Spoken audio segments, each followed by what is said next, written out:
Bonsoir à toutes et à tous. Très heureux de vous retrouver ce soir pour la grande édition du journal télévisé sur Ezaïe Télévision. Dans un instant, les principaux titres des informations à développer.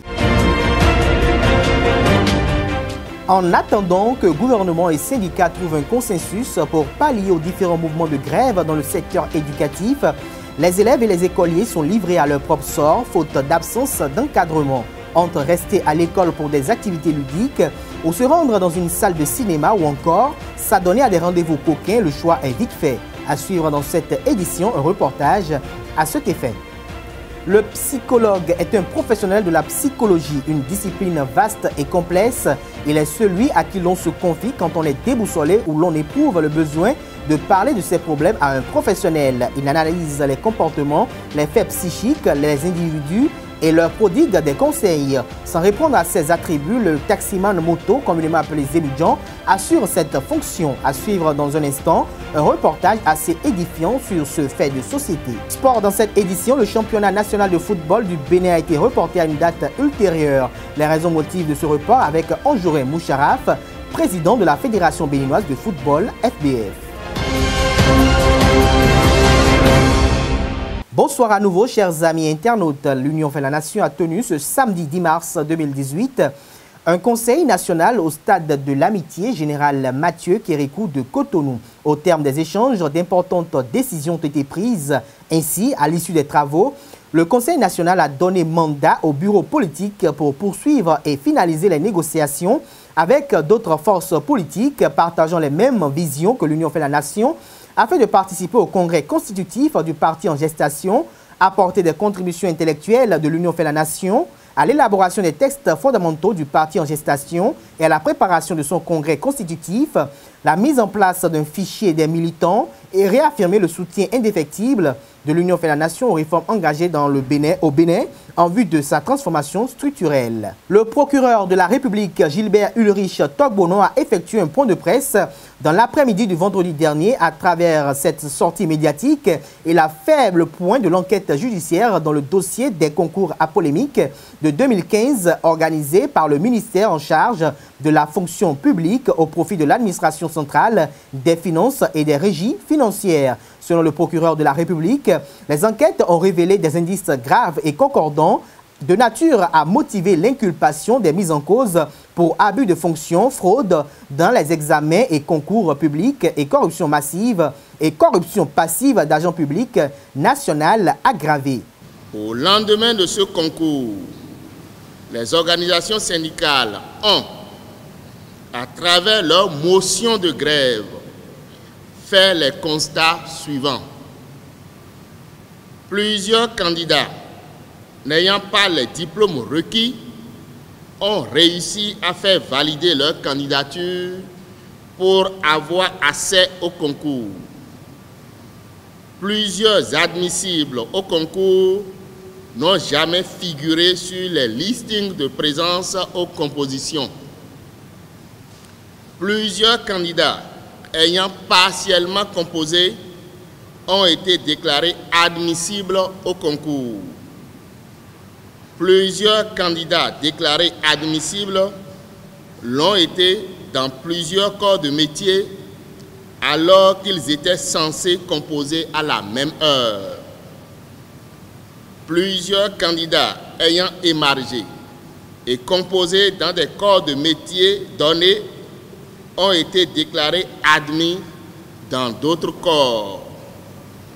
Plusieurs listes de présence aux différentes compositions ont été retrouvées découpées et recollées, donc altérées. Informé, j'ai décidé d'ouvrir une enquête judiciaire aux fins de connaître du dossier. Dans ce cadre, les organisations syndicales et les membres de la société civile qui avaient décrié les conditions d'organisation des dits concours ont été auditionnés par les officiers de police judiciaire sous la direction du parquet de Cotonou. Plusieurs cadres ayant organisé les dits concours ont été aussi auditionnés et interpellés dans le cadre de cette enquête judiciaire. Ils ont été présentés au juge d'instruction. Il n'est pas inutile de signaler que l'un des mis en cause a pris la poudre d'escampette, quoique ayant été régulièrement convoqué. J'ai requis à son encontre un mandat d'arrêt. L'enquête effectuée a permis de réunir à l'encontre de certains fonctionnaires des indices graves et concordants de nature à motiver leur inculpation pour abus de fonction, fraude dans les examens et concours publics et corruption passive d'agents publics nationaux aggravés. À ce stade, les mises en cause, conformément aux dispositions constitutionnelles, bénéficient de la présomption d'innocence. Des procédures particulières seront engagées contre d'autres personnes ayant participé à ces fraudes en raison de leur qualité au moment des faits. Les mouvements de débrayage se poursuivent dans le système éducatif béninois. Une situation qui livre élèves et écoliers à leur propre sort. Jonchés de va-et-vient presque inutiles, des élèves circulent dans les rues et aux alentours des écoles. Entre rester à l'école pour des activités ludiques ou se rendre dans une salle de classe ou dans une salle de cinéma ou encore s'adonner à des rendez-vous coquins, le choix est vite fait. Qu'est-ce qui occupe les élèves et écoliers en ces périodes de grève? Élément de réponse dans ce reportage. Depuis quelques semaines, nos écoles sont sillonnées par des élèves persévérants qui espèrent fortement que les cours reprennent. D'autres, cependant, s'adonnent à d'autres occupations. De salles de jeu au baby-foot, la palette de choix est diverse et variée. Comme il n'y a pas cours, c'est à cause de ça que je viens aux salles de jeu pour jouer. À la maison, je s'amuse et je viens aux salles de jeu pour jouer au jeu. Cette situation inquiète les parents qui, soucieux de l'avenir de leurs enfants, sont atteints par cet état de choses.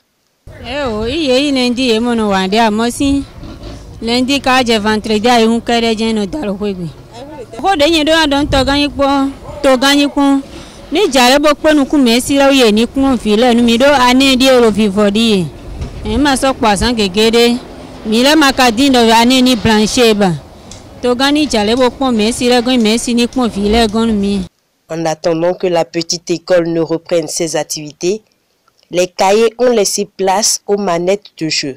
Un psychologue est un professionnel de la psychologie, discipline vaste et complexe, qui regroupe de nombreux courants théoriques et pratiques autour de l'analyse des faits psychiques, individuels et de groupes et de leur traitement évolutif et réorganisateur par des méthodes et démarches seulement psychologiques. Il écoute, conseille et suit ses patients. Sans répondre à ses attributs, les taximans moto, communément appelés Zemidjan, assurent cette fonction. Ils se font confidents de leurs clients et leur prodiguent des conseils pour une finalité heureuse. Se confier à un individu constitue-t-il un acte louable ou risqué? Élément de réponse dans ce reportage.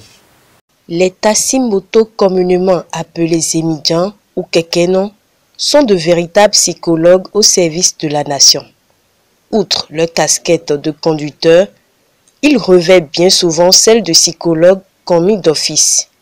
De gré ou malgré eux, ils sont souvent sollicités pour écouter et donner aux besoins des conseils à leurs passagers. Acte réfléchi ou risqué, les passagers se prononcent. Ça dépend de comment est-ce que l'on se sent, de comment est-ce que l'esprit, votre esprit est en harmonie, parce qu'il y a les sensations. Généralement, c'est les femmes qui sont les plus intuitives, on va dire ça comme ça. Donc, si vous sentez que vous êtes à l'aise avec la personne, si vous sentez que cette personne a une oreille attentive, elle est sympa. Par exemple, moi, ça m'est arrivé.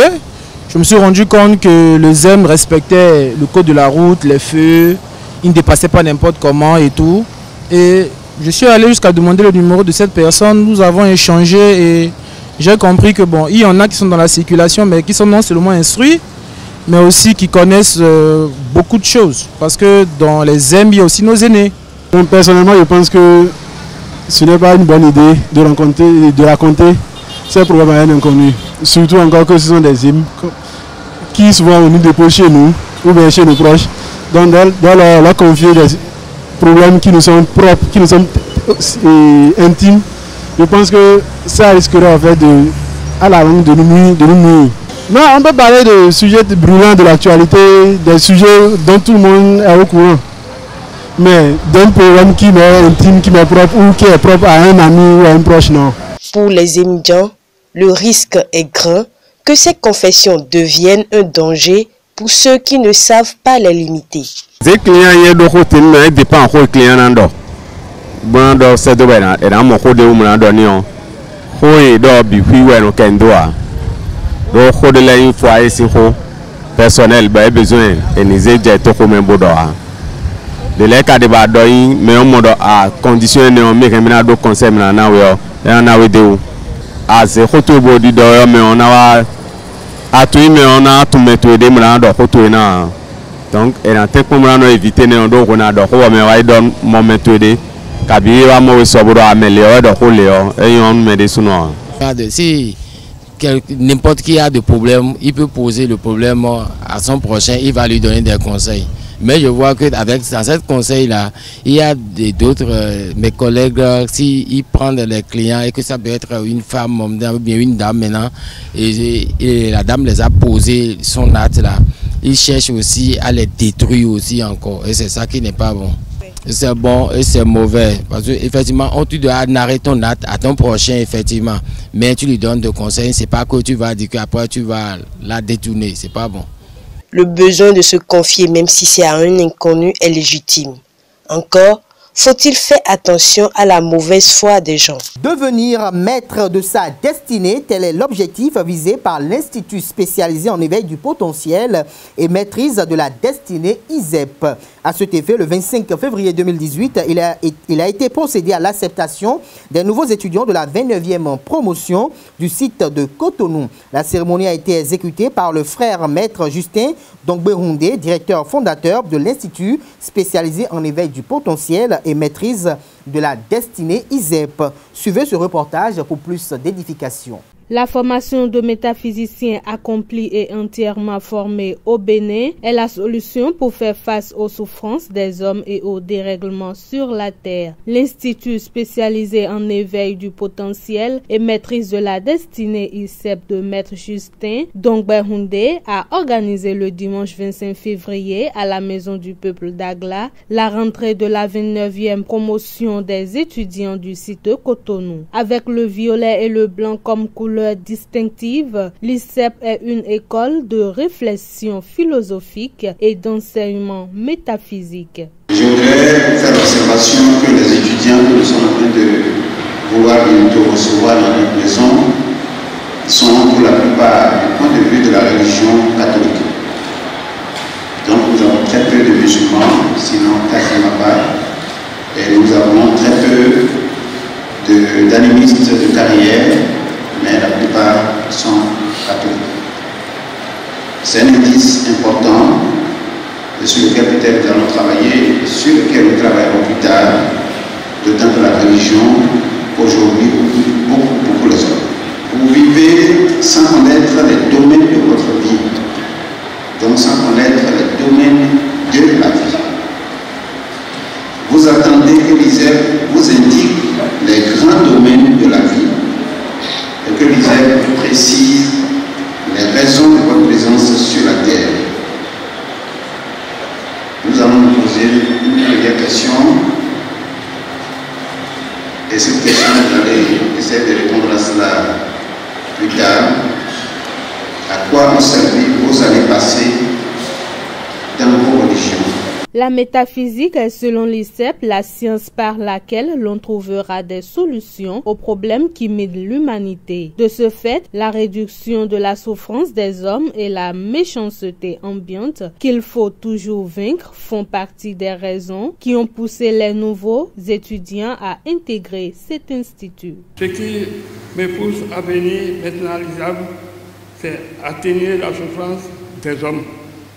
Comme le grand maître a eu à le dire chaque fois quand il fait des exposés. Ce que j'attends de l'ISEM, c'est de m'initier aussi à former les gens de cette humanité pour les délivrer de la souffrance. Nous sommes en Afrique. Nous avons beaucoup de problèmes en Afrique. La méchanceté ambiante qu'il faut toujours vaincre sans les moyens. C'est à la recherche de ces moyens qui m'amène aujourd'hui à l'ISEP. Je veux être assisté en permanence. Avec des métaphysiciens formés et en formation dans plusieurs cycles, l'IRCEP se veut être la solution qui s'impose aux défis du Bénin. Tel est le témoignage des étudiants s'estimant métaphysiciens accomplis formés à l'IRCEP. Sport à présent dans cette édition en prélude au démarrage du championnat national de football béninois saison 2017-2018. L'association sportive de la vallée Omnisport, ASVO, a battu ce dimanche 11 mars 2018 les Dragons de Louémé en amical 2-1. La rencontre s'est jouée sur la pelouse synthétique du Centre d'excellence de football Dr Issa Ayatou de Misrété sous les regards de Marcelin Bokovet, président de l'ASVO. Ce dernier s'est confié à notre équipe de reporters à la fin du match. Suivons-le. Il faut tout relativiser, hein. Nous sommes en préparation pour le début du championnat. Donc c'est juste pour essayer les éléments que nous avons à notre disposition. Ce n'est pas encore le résultat qui importait pour ceci. Mais c'est quand même bien, ça donne du baume au cœur, ça encourage par rapport au travail que nous avons commencé à faire depuis quelques semaines. Ça nous a permis d'observer surtout les nouveaux éléments que nous avons dans l'équipe et de voir avec le coach quelles sont les corrections, les dispositions à prendre pour que la suite soit bonne. ASVO a joué la montée, ASVO va peut-être monter, on ne le sait pas encore, parce que vous n'êtes pas sans savoir que le dernier match de ASVO contre Delta n'a pas été à son terme. La commission d'homologation de la Fédération béninoise de football a décidé que le match soit rejoué. Nous nous plaçons dans cette perspective et en cas de reprise de ce match, nous donnerons le tout pour pouvoir nous qualifier pour la D1, étant donné qu'une simple victoire nous qualifierait, quel que soit le score. Donc nous sommes dans cette perspective, c'est d'ailleurs pour ça que nous avons commencé très tôt les entraînements. Nous ferons tout pour être à côté des grands et si cela se révélait exact, on va apprendre à leur côté. Je puis vous dire que notre ambition, ce sera vraiment de nous maintenir au cas où on montait en division 1. Au sujet du championnat prévu démarrer en début de ce mois, il a été reporté pour des raisons diverses. Onjouré Moucharaf, président de la Fédération béninoise de football, donne les raisons motives de ce report au micro de le reporter. Suivons-le. La navette des statuts au niveau de la FIFA et du comité exécutif s'est imposée à nous. De toute façon, la FIFA a été très claire. Ils ont dit, vous avez bien fait d'avoir reporté la réunion, votre congrès. Si vous la faites, elle ne sera pas acceptée et vous devez reprendre vos tests. Donc, attendez d'abord qu'on vous donne le quitus avant que vous ne convoquiez votre nouvelle assemblée générale ordinaire et les tests. Et aujourd'hui, maintenant, le championnat était prévu pour commencer les 4 et 5 mars. Mais puisque aujourd'hui, on est le 9, on attend toujours. Les tests sont revenus déjà. Une fois, on a intégré tous les amendements manifestés par la FIFA, par le service juridique de la FIFA, garant des tests de la FIFA. Et aujourd'hui, maintenant, on attend le retour qui va arriver incessamment.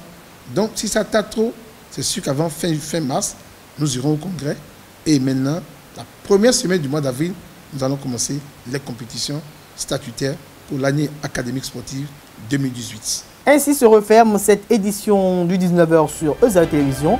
Merci pour l'attention et passez une agréable semaine de travail en compagnie de programme sur les 3 www.ezaetv.com. Bonsoir.